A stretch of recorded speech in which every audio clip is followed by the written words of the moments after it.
Time, girl, your ass is fine, bro. Yeah, a little longer. Let me give you a tip. You want to make some money here? Use your white boys like this young blood. Jared Leto's Joker was nowhere near as good as Heath Ledger or Jack Nicholson.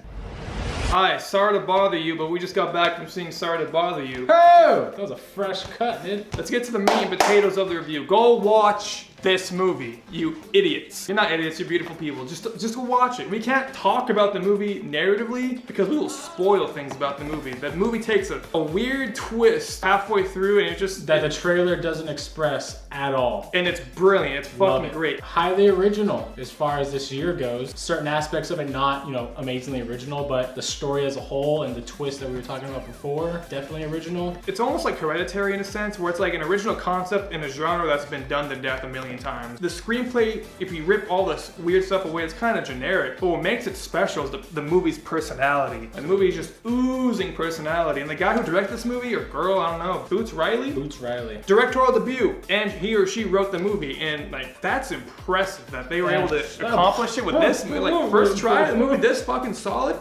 Good job, man. It was so fresh to see this year, but it's not a perfect movie. The movie tries to do so much, but not everything lands. There's a lot of character arcs that are kind of shoehorned and half-assed. There's some actions that take place in the movie that aren't really called back to. Acting was really good all the way around. Armie Hammer, I mean, the guy just continues to melt my heart every time I see him on screen, honestly. The protagonist, I don't know the actor's name, I think his last name is like Stanford or something. He did a great job. He has a cool persona to him. He just feel his character. You actually see his character grow. The movie is uneven in a lot of aspects, especially in the second half, but a lot of it's passable because the movie just tries to do so much. It's funny, but it's also satirical. And to clash all this shit into it with the really weird twist, with the great cinematography and just great overall feel and directing, you have to respect that. The movie, in a sense, kind of builds its own society, but at the same time, it's modern society and its reflection of that. The advertising and the consumerism and the weird ignorance of racism and all that stuff. Slavery. Yeah, slavery, literally. But at the same time, which I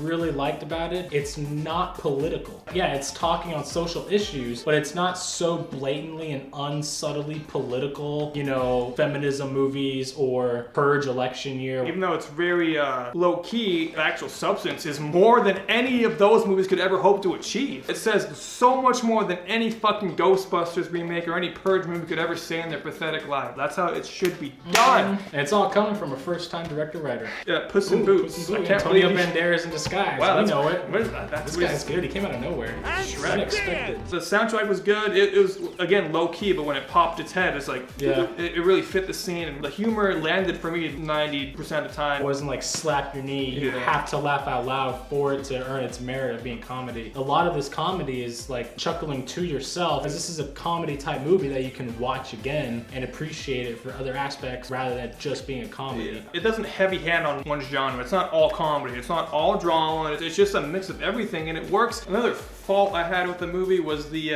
white voice dub. The majority of the time for me, it didn't really match up with the lip syncing. Not the idea of the white voice, just how it wasn't matching the lips. It just needed to be tightened up a little bit, that's it. It just felt like somebody got a microphone. Welcome to Real View. There's a lot to say about this movie once you've seen it. Yeah, but we can't talk about it because we don't want to spoil it. Ratings time.